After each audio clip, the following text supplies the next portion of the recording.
ಮೂವಿಯ ಮೊದಲ ಸೀನ್ ನಲ್ಲಿ ಟ್ರಕ್ ನಲ್ಲಿ ಹೋಗ್ತಿರುವಂತ ಚಾರ್ಲಿ ಅನ್ನೋ ಒಬ್ಬ ವ್ಯಕ್ತಿನ ನಮ್ಗೆ ತೋರಿಸ್ತಾರೆ. ಹೀಗೆ ಇವನು ಟ್ರಕ್ ಅನ್ನ ಡ್ರೈವ್ ಮಾಡ್ತಾ ಮಾಡ್ತಾ ಒಂದು ಫೆಸ್ಟಿವಲ್ ನಡೀತಿರುವಂತ ಜಾಗಕ್ಕೆ ಬಂದು ತಲುಪ್ತಾನೆ. ಆದ್ರೆ ರಾತ್ರಿ ಆಗಿರುತ್ತೆ.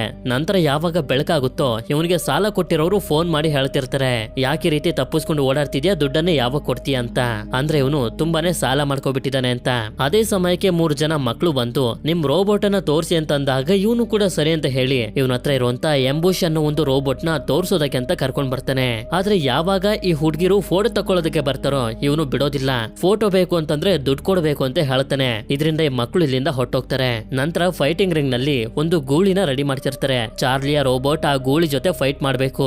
ಅದೇ ಸಮಯಕ್ಕೆ ಮೊದ್ಲಿಂದಾನೇ ಇವನಿಗೆ ಪರಿಚಯ ಇರುವಂತ ರಿಕ್ಕಿ ಅನ್ನೋ ಒಬ್ಬ ವ್ಯಕ್ತಿ ಇಲ್ಲಿಗೆ ಬಂದಾಗ ಇವನು ಕೂಡ ಹೇಳ್ತಾ ಹೋಗ್ತಾನೆ, ರಿಕ್ಕಿ ನೀನು ಚಿಕ್ಕ ಗೂಳಿ ಜೊತೆ ಫೈಟ್ ಮಾಡ್ಬೇಕು ಅಂತ ಹೇಳಿದ್ದು, ಈ ಗೂಳಿ ದೊಡ್ಡದಾಗಿದೆ, ನನ್ ರೋಬೋಟ್ ಹಾಳಾಗೋಗುತ್ತೆ ಅಂತ.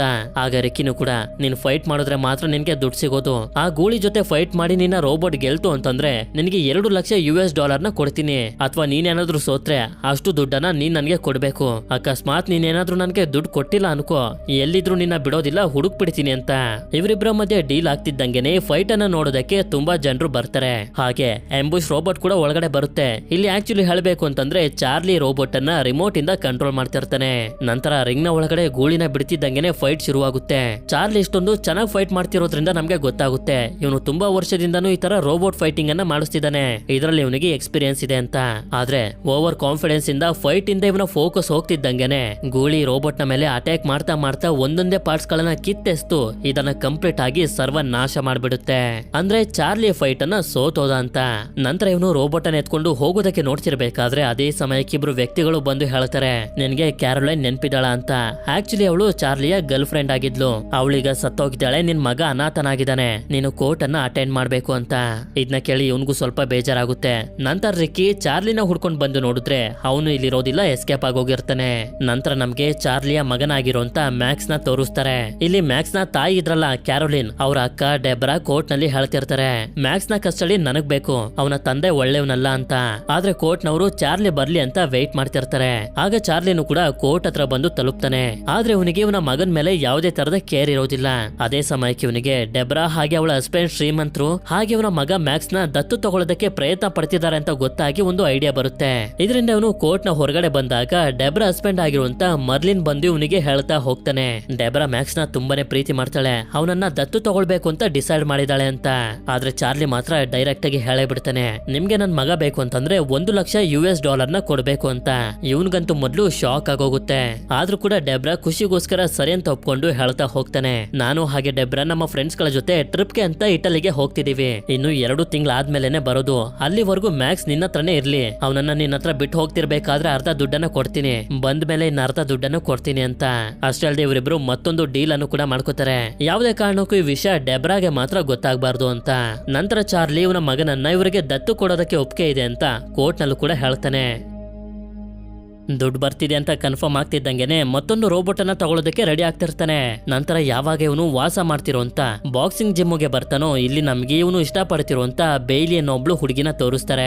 ಆಕ್ಚುಲಿ ಹೇಳ್ಬೇಕು ಅಂತಂದ್ರೆ ಬಾಕ್ಸಿಂಗ್ ಜಿಮ್ ಇವಳ ತಂದೆದೆ, ಏನಕ್ಕೆ ಹೊಸ ರೋಬೋಟ್ ಅನ್ನ ತಗೋತಿದ್ಯಾ, ಅದನ್ನ ತಗೊಳ್ಳೋದಕ್ಕೆ ದುಡ್ಡೆಲ್ಲಿದೆ ಅಂತ ಇವಳು ಕೇಳ್ತಿರ್ಬೇಕಾದ್ರೇನೆ ಇಲ್ಲಿ ನಮ್ಗೆ ಮತ್ತೊಂದು ವಿಷಯನೂ ಕೂಡ ಗೊತ್ತಾಗುತ್ತೆ, ಇವಳು ಚಾರ್ಲಿನ ತುಂಬಾನೇ ಪ್ರೀತಿ ಮಾಡ್ತಾಳೆ ಅಂತ. ನಂತರ ಮರ್ಲಿನ್ ಕೂಡ ಇಲ್ಲಿಗೆ ಬಂದು ಡೆಬ್ರಾಗೆ ಗೊತ್ತಾಗದೆ ರೀತಿ ಅರ್ಧ ದುಡ್ಡನ್ನು ಕೊಡ್ತಾನೆ. ಹಾಗೆ ಡೆಬ್ರಾ ಇವನ ಹತ್ರ ಬಂದು ದತ್ತು ಕೊಡೋದಕ್ಕೆ ಒಪ್ಕೊಂಡಿದ್ದಕ್ಕೆ ಥ್ಯಾಂಕ್ಸ್ ಅಂತ ಹೇಳ್ತಾಳೆ. ಇದೆಲ್ಲ ಆದ್ಮೇಲೆ ಮ್ಯಾಕ್ಸ್ ಅನ್ನ ಇವನ ಹತ್ರನೇ ಬಿಟ್ಟು ಅವರಿಬ್ರು ಇಟಲಿಗೆ ಅಂತ ಹೋಗ್ತಾರೆ. ನಾನ್ ನಿನ್ ತಂದೆ ಚಾರ್ಲಿ, ನೀನ್ ಚಿಕ್ಕವನಿರ್ಬೇಕಾದ್ರೆ ನೋಡಿದೆ ಅಂತ ಇವನು ಹೇಳ್ತಿರ್ಬೇಕಾದ್ರೇನೆ ಬೇಯ್ಲಿಗೆ ಬರ್ತಾಳೆ, ರೋಬೋಟ್ ಬಂದಿದೆ ದುಡ್ಡನ್ನ ಕೇಳ್ತಿದ್ದಾರೆ ಅಂತ. ಹಾಗೆ ಇವಳಿಗೆ ಮ್ಯಾಕ್ಸ್ ಚಾರ್ಲಿಯ ಮಗ ಅಂತ ಗೊತ್ತಾಗಿ ಖುಷಿ ಆಗೋದ್ರ ಜೊತೆಗೆ ಸ್ವಲ್ಪ ಶಾಕ್ ಕೂಡ ಆಗುತ್ತೆ. ದುಡ್ಗೋಸ್ಕರ ನನ್ನ ಮಾರ್ಬಿಟ್ಟ ಅಂತ ಇವನು ಕೋಪ ಮಾಡ್ಕೊಂಡಿರ್ತಾನೆ. ಆದ್ರೆ ಚಾರ್ಲಿ ಮಾತ್ರ ಅವನ ಮಾತಿಗೆ ತಲೆ ಕೆಡ್ಸ್ಕೊಳ್ಳದೆ ಒಳಗಡೆ ಬಂದಾಗ ಇವನ ರೋಬೋಟ್ ಇಲ್ಲಿಗೆ ಬಂದು ತಲುಪಿರುತ್ತೆ. ಈ ಬಾಕ್ಸ್ ನ ಒಳಗಡೆ ನಾಯ್ಸಿ ಬಾಯ್ ಅನ್ನೋ ಒಂದು ರೋಬೋಟ್ ಇದೆ ಅಂತ ಗೊತ್ತಾಗಿ ಮ್ಯಾಕ್ಸ್ ಅಂತೂ ತುಂಬಾ ಎಕ್ಸೈಟ್ ಆಗ್ಬಿಟ್ಟಿರ್ತಾನೆ.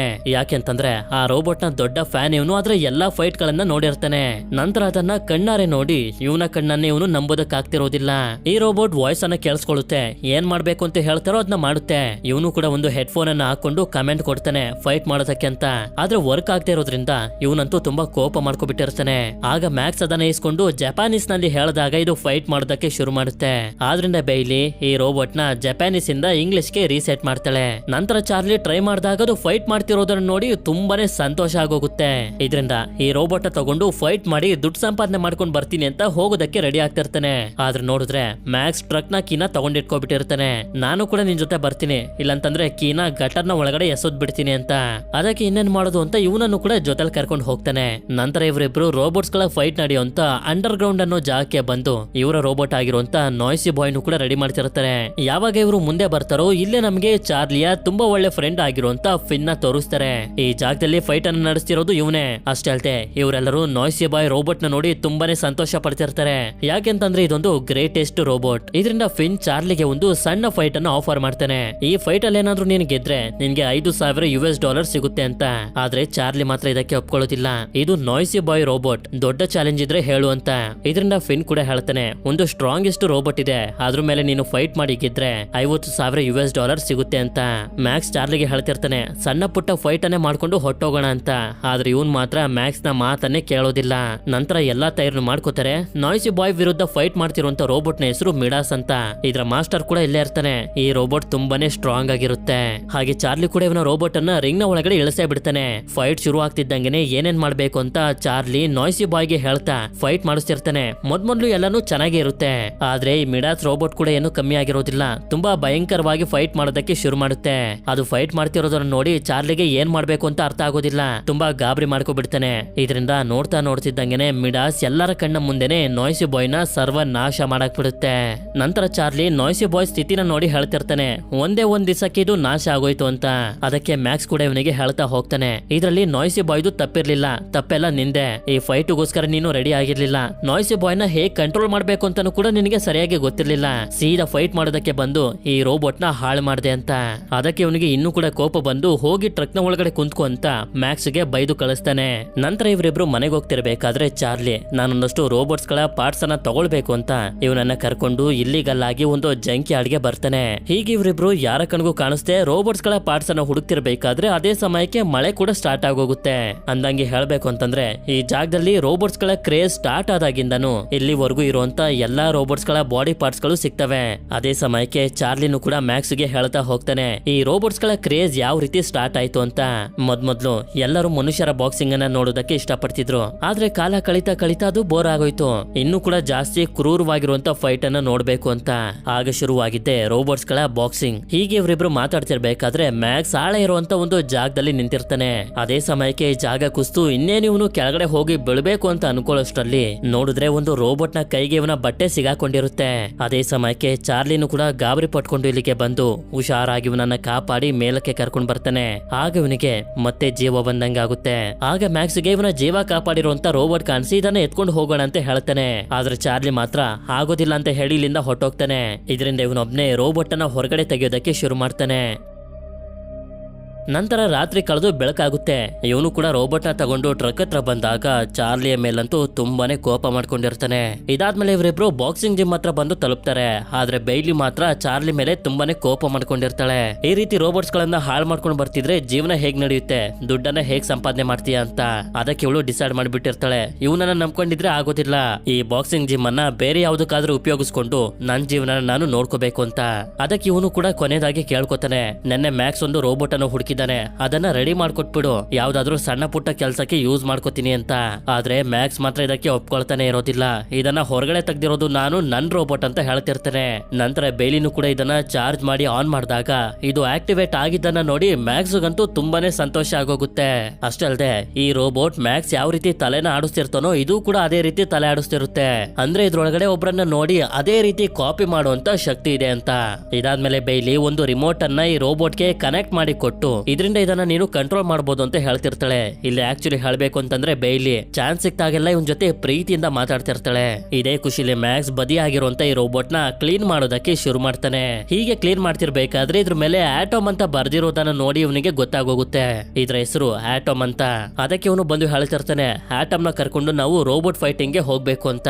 ಆಗ ಇವರಿಬ್ರು ಕೂಡ ಹೇಳ್ತಿರ್ತಾರೆ, ಇದು ಸೆಕೆಂಡ್ ಜನರೇಷನ್ ನ ರೋಬೋಟ್. ತುಂಬಾ ವರ್ಷಗಳ ಹಿಂದೆ ಬಾಕ್ಸಿಂಗ್ ಮಾಡುವಂತ ರೋಬೋಟ್ ಗಳಿಗೆ ಪ್ರಾಕ್ಟೀಸ್ ಮಾಡೋದಕ್ಕೆ ಅಂತ ಈ ರೋಬೋಟ್ ಅನ್ನ ಯೂಸ್ ಮಾಡ್ತಿದ್ರು, ಅಂದ್ರೆ ಬೇರೆ ರೋಬೋಟ್ಸ್ ಗಳು ಈ ತರ ರೋಬೋಟ್ಸ್ ಗಳಿಗೆ ಹೊಡಿತಾ ಪ್ರಾಕ್ಟೀಸ್ ಮಾಡ್ತಿದ್ರು ಅಂತ. ಆದ್ರೆ ಮ್ಯಾಕ್ಸ್ ಮಾತ್ರ ಇವರ ಮಾತನ್ನೇ ಕೇಳ್ತಿರೋದಿಲ್ಲ. ನಾವು ಫೈಟ್ ಮಾಡೋದಕ್ಕೆ ಹೋಗ್ಲೇಬೇಕು ಅಂತ ಹಠ ಹಿಡಿದು ಬಿಡ್ತಾನೆ. ನಂತರ ರಾತ್ರಿಯ ಸಮಯದಲ್ಲಿ ಎಲ್ಲರೂ ಮಲಗಿರ್ಬೇಕಾದ್ರೆ ಮ್ಯಾಕ್ಸ್ ಆಟೋಮ್ ಹತ್ರ ಬಂದು ಇದನ್ನ ಹೊರಗಡೆ ಕರ್ಕೊಂಡ್ ಬರ್ತಾನೆ. ಇದು ಕೂಡ ಇವನನ್ನ ನೋಡ್ತಾ ಕಾಪಿ ಮಾಡ್ತಾ ಇವನ ಹಿಂದೆನೆ ಬರ್ತಿರುತ್ತೆ. ಇಲ್ಲಿ ಮ್ಯಾಕ್ಸ್ ಗಮನಿಸ್ತಾನೆ, ಇವನ್ ಏನೇ ಹೇಳ್ತಿದ್ರು ಆಟೋಮ್ ಅದನ್ನ ಹುಷಾರಾಗಿ ಕೇಳ್ತಿರುತ್ತೆ. ಅಂದ್ರೆ ಇದಕ್ಕೆ ಅರ್ಥ ಮಾಡ್ಕೊಳ್ಳುವಂತ ಶಕ್ತಿನೂ ಕೂಡ ಇದೆ ಅಂತ. ನಂತರ ಮಾರನೇ ದಿನ ಮ್ಯಾಕ್ಸ್ ಬೇಲಿ ಹತ್ರ ಬಂದು ಕೇಳ್ತಾನೆ, ನೀನು ಚಾರ್ಲಿನ ಹೇಗ್ ಮೀಟ್ ಮಾಡ್ದೆ ಅಂತ.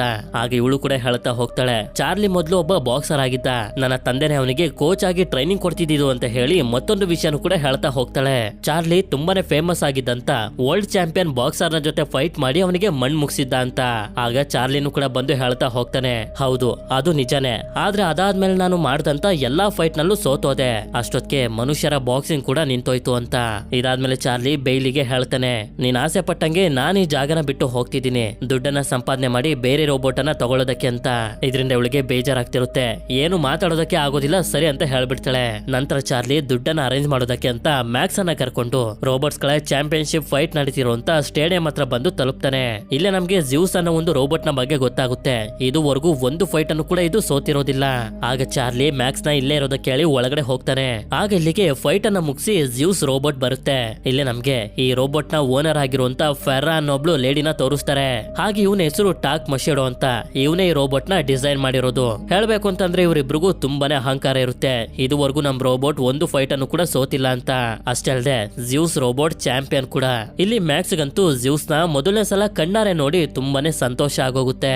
ಆದ್ರೆ ಇಲ್ಲಿ ಚಾರ್ಲಿ ಇವನ ಫ್ರೆಂಡ್ ಆಗಿರುವಂತ ಫಿನ್ ನ ಸಾಲ ಕೇಳೋದಕ್ಕೆ ಅಂತ ಬಂದಿರ್ತಾನೆ. ಆದ್ರೆ ಇವನ್ ಮಾತ್ರ ದುಡ್ಡಿನ ವಿಷಯದಲ್ಲಿ ನಿನ್ನ ನಂಬೋದಕ್ಕಾಗೋದಿಲ್ಲ ಅಂತ ಹೇಳಿ, ನಿನ್ಗೆ ದುಡ್ಡು ಬೇಕು ಅಂತಂದ್ರೆ ಝೂ ಅನ್ನೋ ಜಾಗದಲ್ಲಿ ಫೈಟ್ ನಡೀತಿದೆ ಹೋಗು ಅಂತ ಹೇಳ್ತಾನೆ. ಸರಿ ಅಂತ ಹೇಳಿ ಚಾರ್ಲಿ ಮ್ಯಾಕ್ಸ್ ಹತ್ರ ಬರ್ತಾನೆ. ಇಲ್ಲಿ ಮ್ಯಾಕ್ಸ್ ಮತ್ತೆ ಮತ್ತೆ ಇವನಿಗೆ ಹೇಳ್ತಿರ್ತಾನೆ, ಆಟಮ್ನು ಕೂಡ ನಾವು ಫೈಟ್ ಮಾಡ್ಸೋದಕ್ಕೆ ಕರ್ಕೊಂಡು ಹೋಗ್ಬೇಕು ಅಂತ. ಅದಕ್ಕೆ ಇವನು ಕೂಡ ಸ್ವಲ್ಪ ಕೋಪದಲ್ಲಿ ಹೇಳ್ತಾನೆ, ನಿನ್ಗೆ ಫೈಟ್ ಮಾಡ್ಬೇಕು ತಾನೆ, ನಾಳೆ ಝೂ ಅನ್ನೋ ಒಂದು ಜಾಗದಲ್ಲಿ ಫೈಟ್ ನಡೀತಿದೆ, ತಗೊಂಡ್ ನಡಿ ನಿನ್ನ ರೋಬೋಟ್ ನ, ಒಂದೇ ಸಲ ಅದ್ರ ಕತೆ ಮುಗಿಯುತ್ತೆ ಅಂತ.